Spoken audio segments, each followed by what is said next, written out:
لە هەرێما کوردستان عێراقیڤان هەیەمان تند و تیژی لە دژی ڕۆژنەمەڤانان و دەستگەهێن ڕاگەهاندنی هەر زێدە دەبن بەرچەند ڕۆژان بە فەرمانەکە حکومەتی یان دەستگاکە حکومەتی بەخشی نافخۆیە تەلەڤیزیۆنە NRT هاتە ڕاگرتن و دوه لە باژارێ دهۆکی ئۆفیسا NRT ڕاستی پێشێلیان بوو و چەند کەسان لۆگۆیە NRT لەسەر ئۆفیسی دڕاندگەلۆ چما لڤان هەیەمان ئەفتن و تیژی تێنکردن کو لە هەرێمەکەی کوخوا بە دیموکراسیە تێدەدا ناسکردن ji bo vî behsî digal me niha rast ew xwe Hemîd Bedirxan sekreterê Lîjneya Berevaniyê ji mafê rojnamevanan kak Hemîd zor bexêr bê. Televîzyonî li televîzyonekana doînê rastexwe bînît ke çûn ofîsî NRT li dihok pela merdica. بەداخەوە ئێمە وەکو سکرتارەتی لیژنەی داکۆچی لە مافی ڕۆژنامەنووسانی ئازادی ڕۆژنامەنووسی لە سندیکای ڕۆژنامەنووسانی کوردستان ئێمە هەر پێشێرکارێک بەرامبەر هەر کەناڵێکی ڕاگەیاندن بەرامبەر هەر ڕۆژنامەنووسێک بکرێت ئێمە ئیدانە و سەرکۆنەی دەکەینە بەرامبەرەوەی کە ئەمە دشت بە یاسای ژمارە 35 کاری ڕۆژنامەنووسیەکە لە ساڵی 2007 لە پەرلەمانی کوردستان دەرچووە بۆیە نەک هەر کەناڵی NRT بەڵکو هەر کەناڵێکی دیکە دابخرێت چونکە بەپێی یاساکە نابێت دابخرێ و هەر ڕۆژنامەنووسێکیش زیندانی ناکرێت تا سندیکای ڕۆژنامەنووسانی لە ئاگادار نەکرێتەوە ئەمەی دوێنێ ڕوودا بەرامبەر بە کەناڵی NRT مکارێکی خراپە دژ بە یاسای بەڵام لەوانەیە ئەو ڕێکار و ڕێنمایانەی وەزارەتی ڕۆشنبیری بەکاری دێنێ لە بەرامبەرەوەی کە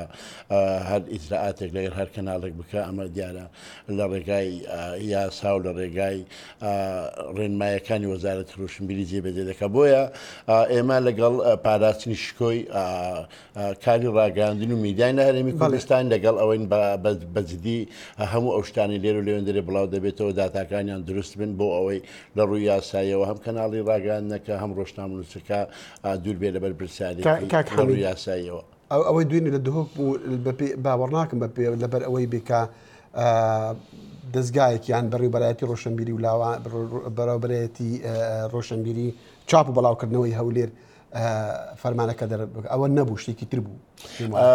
ئەمەی وەزارەتی ئەگەر مەبەستی وەزارەتی ڕۆشنبیری و لاوان بێ ئەگەر مەبەستی وەزارەتی ڕۆشنبیری و لاوان بەڕێوەبەرایەتی چاپ و بەڵاوکردنەوەیە کە لە هەولێر بەڕێوەبەرایەتی لە هەولێرە دەکردووە ئەو بەسەر بە وەزارەتە ئەمە سەر بە وەزارەتی ڕۆشنبیری و لاوانە دیارە ئەمە بەپێی ئەو ئیجرعاتانەی ئەوانە ئێمە وەکو سندیکای ڕۆژنامەنووسانی کوردستان یا وەکو لیژنەی داکۆچی لە مافی ڕۆژنامەنووسان پێشتر گوتومانە و ئێستاش دەڵێن و لە ئایندەش دەڵێن ئێمە لەگەڵ داخستنی هیچ کەناڵێک نین وا لەگەڵ ئەوەش نین هەر کەناڵێکی ڕاگەاندن پشێوی دروستکە یان هەر کەناڵێک داتا و زانیاری دروست بڵاو نەکاتەوە و لەگەڵ ئەوەین کە سەروەری یاسا وەلا بۆ خاک و نیشتمانونەتەوە لە ڕێگای کەناڵەکانی خوان وەشاکردنەوەی کۆمەلگا بەڕاستی ئەمە ئەوە بەکارێکی باش دەبینین لە بەرامبەر ئەوەی کە کاری خۆی بکات ئەوە ئێستا بینیمان فەرمانی ئەوەی بەڕێوەبەری چاو بەڵاوکردنەوەیە لە هەولێر کە ڕێنمای ژمارەیەک 2014 فەرمانی داوا کە پەخشی ناوخۆ NRT ڕابگرێ بەڵام ئەوە هەرتەنها لە هەولێر و دهۆک نەبوو ئێستا ڕەنگە لە دەستگاکانی ڕاگەاندن هەندێک باز بکەن کە لە دهۆک و هەولێر کە ئازادی ڕۆژنەماگاری بەو شێوەیە نییە لە سلێمانیش پەخشەکە ڕاگیرا بەڵێ ئێمە لە دوا راپۆرتمان راپۆرتی ژمارە 19 کە لە 2007 لە کەرکووک پێشکەش کرا ئێمە باسی هەموو ئەو پێشێکاریانەمان کردو بەرامبەر بە کەناڵەکان و بەرامبەر بە ئەو ڕۆژنامەنووسانی کراوە بەجددی لای ئێمە خەتی سوور ئەوەیە کە بەڕاستینی ئازادی بەرتسک ببێتەوە خەتی سوور ئەوەیە کە بەجددی هەڕەشە بێ لەسەر ئازادی بیرروڕا لە هەرێمی کوردستان دەستکردنی ئازادی و هەڕەشە لە ئازادی ڕۆژنەمەنووسان و میدیا هۆیەکەی چییە هۆیەکەی یاسای 2007 کە پەرلەمان دەرکردووە کە ناتان نەکراوە تا ئێستا هەمووان بکرێن گۆرانکاریکی بەسەرا بکرێ ئەستن یاساکە زۆر باشە لەبەرەوەی بەپێی یاساکە ڕۆژنامەنووس زیندانی تێدا نیە تەنیا دەتوانێت لە ڕێگای سزاوە ئەوەی تیا کە خەڵکانێک بچنە سەر بەڵام ڕۆژنامەنووست بکوژری ئەمە ئەستن هەلەگە کوشتدانی بەڵام بەڕاستی لە دوای 2009 ڕاگەاندنی کوردی شکۆی ڕاگەاندنی کوردی بە ئاقارێکی دیکە کەوت کا بەجددی توندوتیژێکی زۆری بەخۆبینی لە بەرامبەرەوەی کە ڕۆژنامەنووس خەریکی دۆزینەوەی ڕۆژنامەکانی کوردستان و کۆمەڵە کاری دیکەیە کە ڕاستەوخۆ کاری لەسەر وشارکردنەوە کاک حەمید پێم دەڵێ هۆیەکان چین هۆیەکانی